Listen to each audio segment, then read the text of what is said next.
안녕하세요. 컨쇼 대표 서영지입니다. 자, 오늘 컨쇼 학생부 종합에 대한 특강 첫 시간을 공개 방송으로 이렇게 준비를 했습니다. 우리 이제 학생 여러분들과 저희가 한 11번의 수업이 이루어질 것 같아요. 오프라인은 6번 정도였고 온라인으로 제가 이제 체크를 해봤더니 한 11번 정도의 수강으로 돼 있고, 저희 학생부 종합 특강을 저희 컨쇼에서 준비한 이유는 단 하나예요. 이제는 내신만 좋다고 좋은 대학을 가는, 인류대학을 간다는, 일명 스카이를 가는 그런 시대는 끝났습니다. 학생부 종합 전형 도대체 어떻게 준비를 해야 될까요?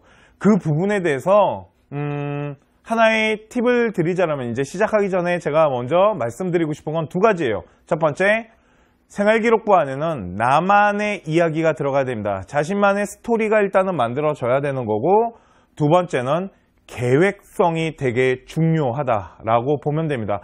이 두 가지에 대해서 이제 11번의 수업을 통해 갖고 우리 학생 여러분들이 이제 하나하나 배워갈 겁니다. 자, 그러면 지금부터 어떻게 하면 되는지에 대해서 설명해 드리도록 하겠습니다. 우리 첫 시간 기초 공통학이네요. 자, 우리 기초 공통학은 1학년, 2학년, 3학년 학생들이 다 같이 들으면 돼요. 그냥 편한 자세로 듣고 저희가 이제 나눠드린 저희 이제 컨쇼 자체 교재, 이제 그걸 피시면 되는데, 첫 페이지에 보시게 되면은 기초 공통학이라고 있는데, 이 기초 공통학은 학생부 종합 전형, 우리가 생활기록부를 만드는 데 있어서 기초적인 부분들, 그러니까 가장 기본이 되는 부분들을 배워야 되는 것들을 넣어놨다라고 보시면 됩니다. 자, 지금부터 그러면 도대체 입학사정관이 분석하는 학생부 종합 전형 어떻게 하는 걸까요?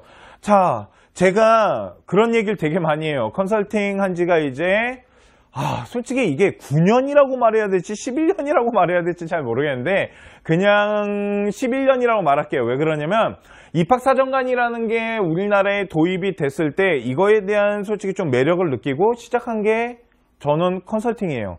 원래 사탐 강사였는데, 그러니까 사탐이랑 컨설팅이랑 같이 하다가 그러다가 이제 컨설팅의 매력을 느껴서 컨설팅 쪽에 훅 빠져버렸는데, 그러면서 컨쇼로 만들었지만, 자, 이제는 제가 처음에 학생부 이 컨설팅을 처음 시작했을 때 그 입학사정관 제도라는 건 이제 없어졌습니다. 입학사정관 제도가 뭐냐면 우리 아이 학업이 조금 떨어져요. 우리 아이 학업이, 그러니까 성적이 조금 부족하더라도 우리 아이가 전공에 대한 관심과 그걸 통해서 학교에서 어떠한 전문적인 활동을 하고 관심을 갖고 이런 아이들을 선발하기 위해서 만든 게 바로 입학사정관이었는데, 이렇게 뽑았더니 우리 아이가 대학에 와서 전공에 대한 부분은 강하지만 기본적인 학업을 쫓아오는 데는 한계가 있더라는 거죠. 자, 그래서 이제는 뭘로 바뀐 거냐면 학생부 종합전형이라는 걸로 바뀌었다라고 보시면 됩니다. 자, 우리 학생부가 뭐예요? 생활기록부, 우리 학생이 그러니까 활동했던 거에 대한 그 작성된 기록을 종합적으로 다 분석한다라는 건 어떠한 생기부 안에 있는 것들의 기준점을 잡아놓고 분석을 하게 되는데, 그 기준점을 저희 컨쇼에서는 4대 요소라고 합니다. 그러니까 결국은 학생부 종합전형은 이 4대 요소를, 입학사정관이 분석하는 이 4대 요소를 계획을 세워서 나만의 생활기록부를 만들면 합격하는 데 도움이 엄청나더라는 거죠. 저희가 이것을 분석하기 위해서 엄청난 시간을, 노력을 많이 했어요. 저희 컨쇼 같은 경우도 표본 집단을 정말 많이 분석하고, 또한 합격한 아이들의 데이터를 분석해보고 했을 때 어떠한 공통적인 부분과, 또한 입학사정관들을 만나서 인터뷰를 하고 이런 부분에 있어서 학생들을 대학교가 뽑는 기준선은 조금씩 틀려요. 학교마다 인재상이 틀리지만 어떠한 큰 틀은 똑같더라는 거죠.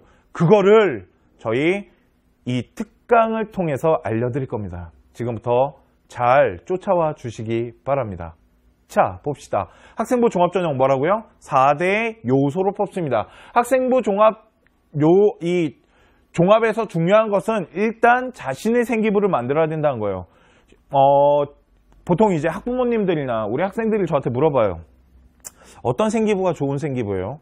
라고 물어봤을 때 제가 그런 얘기를 합니다. 어떤 생기부가 좋은 생기부냐면 그 생기부 안에 너의 이야기가 구체적으로 어필할 수 있는 생기부가 되게 좋은 생기부인데, 그 어필이 점점점 발전하잖아? 그러면 더 좋은 생기부야 라고 말을 해주는데, 그러면 그거 어떻게 구분해요? 너 친구 거 있잖아. 친구 거랑 네 거랑 비교해 봤을 때 생기부가 비슷하잖아? 그러면 좋은 생기부가 아닌 거지. 그래서 그걸 뭐라 그러냐면 컨트롤 C, 컨트롤 V 당한 생기부라고 하는 겁니다. 자, 그렇게 만들면 안 돼요. 맞아요. 생활기록부라는 거 솔직히 학교에서 만듭니다. 우리가 만드는 게 아니에요.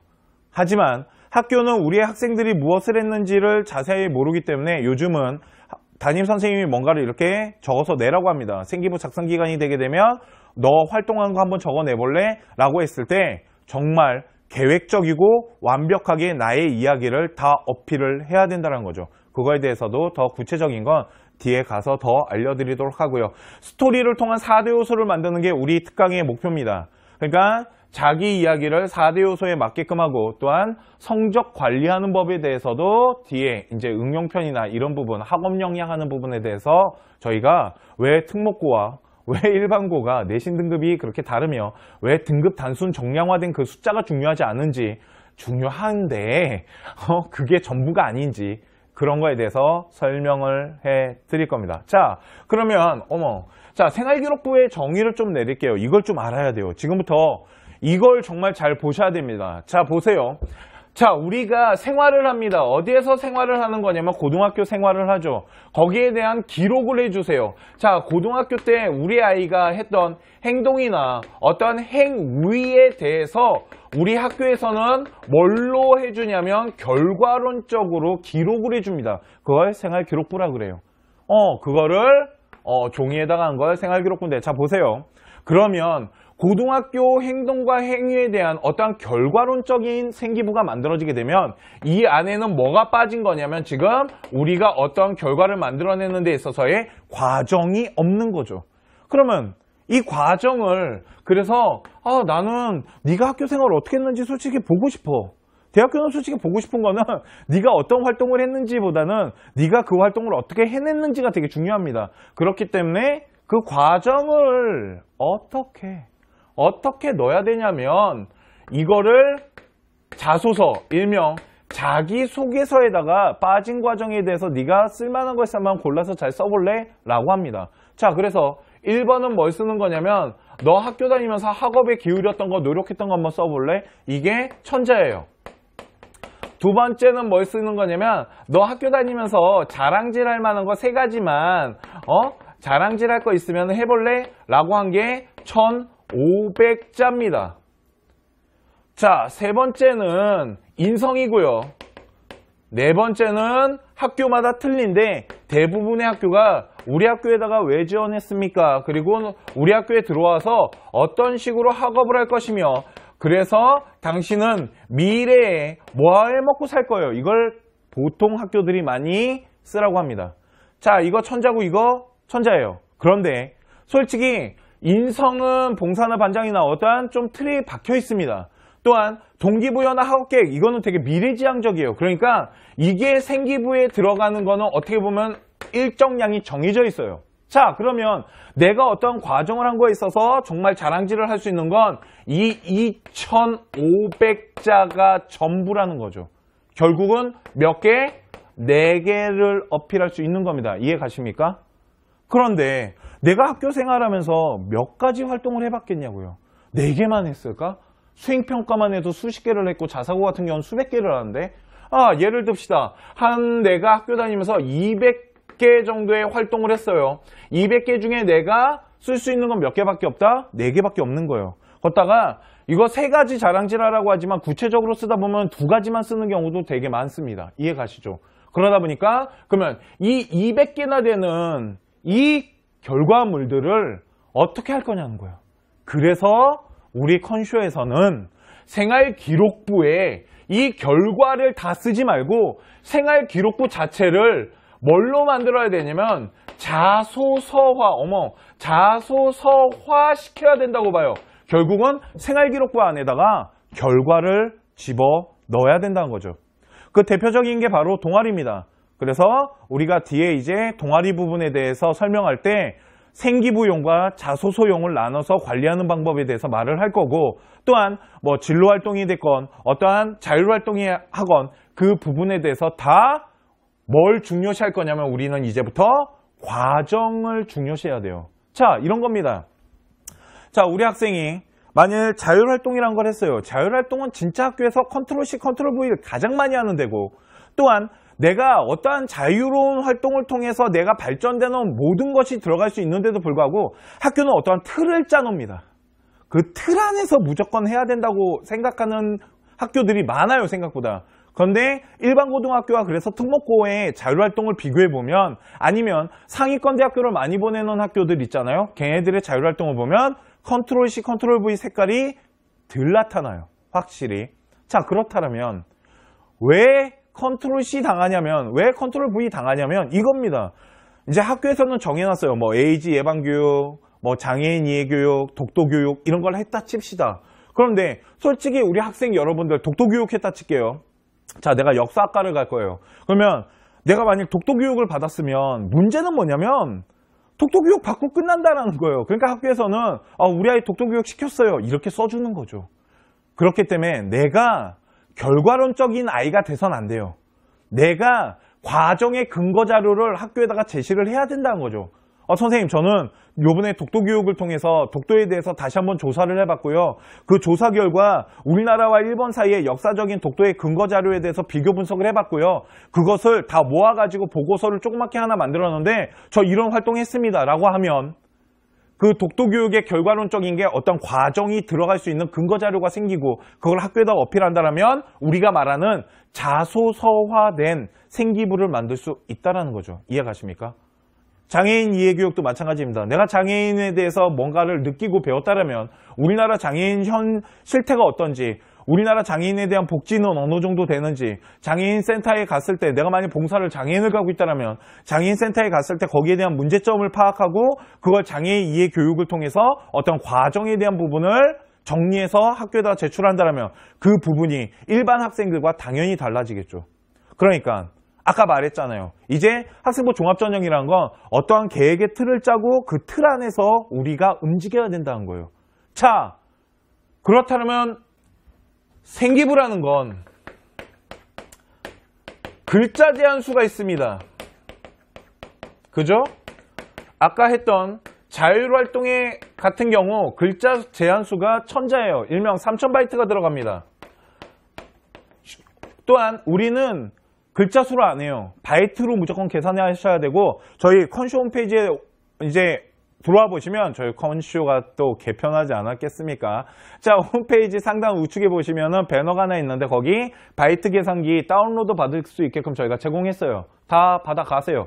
그거 갖고 바이트 계산을 해가지고 학교에다 제출할 수 있게끔. 자, 그러면 글자 제한수가 있기 때문에 내가 정말 하고 싶은 거를 다 쓰질 못한다라는 거예요. 당연합니다. 그런데 이렇게 생각하시면 돼요. 지금부터 볼게요. 내가 만약 A라는 활동을 하고 B라는 활동을 하고 C라는 활동, D, E 이렇게 5개의 활동이 학교에서 지정된 활동이라고 하겠습니다. 솔직히 이거보다 더 많아요. 그런데 만약 5개의 활동에서 내가 뽑는다라면, 만약 3000바이트를 쓴다라면 내가 만약 여기에다가 500바이트를 쓰고요. 와, 이 활동은 내가 자랑할 만한 거예요. 그래서 여기에다가 1000바이트를 썼어요. 그리고 여기에다가 내가 또 자랑할 만한 거라서 1000바이트 쓰고 여기에다가 만약 500바이트를 써놓으면 얘 어떻게 하냐는 거죠. 그죠? 뭘 어떻게 해? 안 쓰면 되지. 안 쓰면 됩니다. 그냥 내가 뭔가를 자랑할 거부터 하는 거예요. 그래서 모든 자율활동의 근거 자료를 만들기 위한 과정을 어필할 필요는 없어요. 핵심적인 활동 3-4개만 잡고 가는 겁니다. 이해 가시죠? 내가 만약에 반장을 했어. 반장은 좋은 스펙입니다. 장을 찍었기 때문에 리더십이나 인성 점수에 어떠한 포함되는 부분도 있고 학업적인 어떠한 프로그램을 통해서 그걸 어필을 할 수도 있어요. 그러면 반장이라는 거는 되게 좋은 내 스펙이 된다면 거기에다가 정말 많은 글자를 쓰고 나머지 그런 거 있잖아요. 에이즈 예방교육, 소방교육 그런 게 뭐가 중요하냐고. 다른 학교도 다 하는 겁니다. 그렇기 때문에 대학교에서 별로 분석도 안 해요, 그런 건. 그러니까 내가 어필할 수 있는 거, 이 부분에 대해서 준비를 해야 된다는 거예요. 이거 저희가 실전학, 응용학 때 다 보여드립니다. 그리고 오늘만 저희가 이런 공개 강의를 하는 거고, 나머지 이제 3강부터는 저희가 현장 강의를 보실 수가 있으세요. 저희가 이제 학원 아이들과 호흡하면서 하기 위해서 현장 강의를 준비했기 때문에 저희가 1강과 2강만 이렇게 오픈 강의를 준비를 했고요. 3강부터는 현장 강의로 보실 수 있으십니다. 그래서 이 부분은 뒤에 실전학 때 다시 한번 보시면 더 이해가 되실 거고요. 제가 결국은 하고 싶은 말은 단 하나예요. 쉬운 겁니다. 내가 어필할 수 있는 활동만 하라는 거예요. 그리고 나머지 거는 버리라는 거죠. 만일 10개의 활동이 있었다면 한 4개 정도만 글자를 집어넣어도 꽉꽉 찹니다. 그러면 6개 활동은 중요한 게 아니에요. 만일 4개 활동을 해가지고 2800바이트를 집어넣었어요. 200바이트 남네요. 그러면 학교에서 던져준 거 한두 개 더 집어넣으면 되는 거죠. 이해 가십니까? 그렇게 진행하시는 겁니다. 자, 그러면 다음 보도록 하겠습니다.